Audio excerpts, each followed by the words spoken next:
I really wanted to like actually learn how to like songwrite and sort of experiment with, I guess, like different instruments, because songwriting is fun to me, especially like I just love creating in general.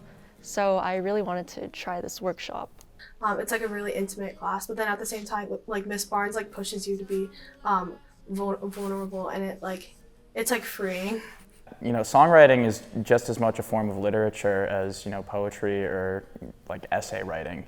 And to be able to tell a story through lyrics is a really powerful thing. I looked around campus, sometimes Grasshopper Night or various events that would happen on campus, and I would see these kids who are incredibly talented, and I would think, you know, why are we never seeing these kids in Graves? They're not coming to the music department. Who are these kids? And it seemed like there was just a tremendous amount of talent out there that wasn't really having a showcase, having a place to really show what they can do, and also to excel at what they're trying to do. And so I asked for a faculty grant one summer and decided to work on this class. And luckily, my dad, who's also a professor, music professor, had the summer off, and we spent summers together in Maine. So we sat out on the porch all summer long and talked about ways to create a course that would be really great for kids who are just learning how to write music and create songs and, you know, write text, that kind of thing.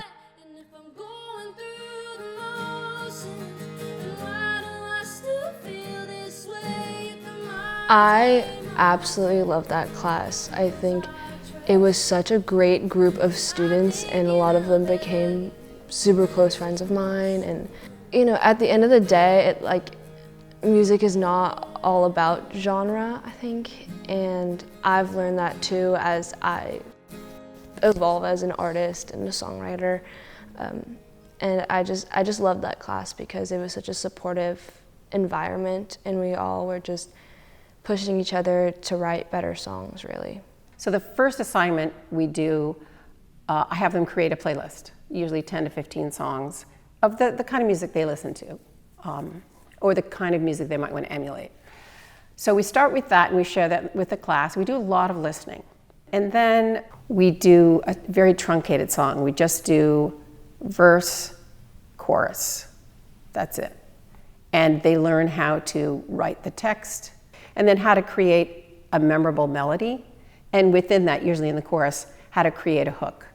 That thing that repeats in the song, it's often in the title, that makes us kind of, oh, that's what that song is about. Then they move on and they write a rhyming song. So we talk all about how to rhyme certain verses. We listen to a lot of songs that rhyme. Then we sort of start fleshing out the arrangement a little bit more. They learn how to write a bass line. They learn how to start using drums, because in the first draft we just had piano, that was it. I had them write just a ballad. This one could be more upbeat because they're having more rhythmic elements in it. Then we take a little bit of a break and we do what I call their emerging artist series.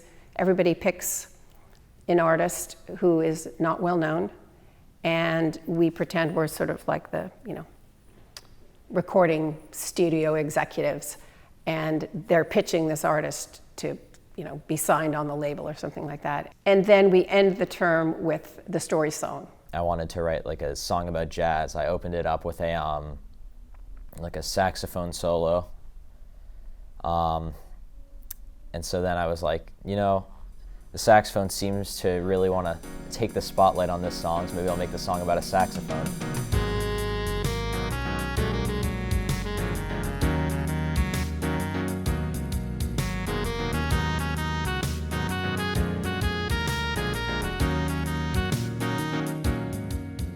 My song is about a person who moved in with their neighbor, and their neighbor owns a cat, but the problem is the person who moved in doesn't remember the name of the cat and is too embarrassed to ask their neighbor what the name of the cat is.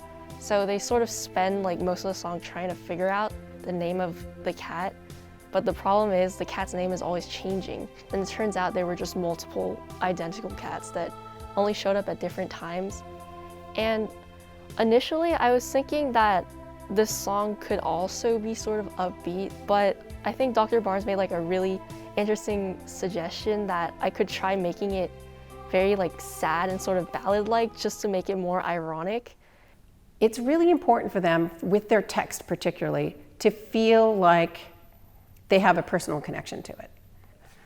And that's a lot of the success of songwriting, I think. All right, I wrote this song over COVID when I was feeling like homesick while being at home. I don't know, I feel like I have a family here. I see a bunch of my family members sitting at that table right there. Hi guys.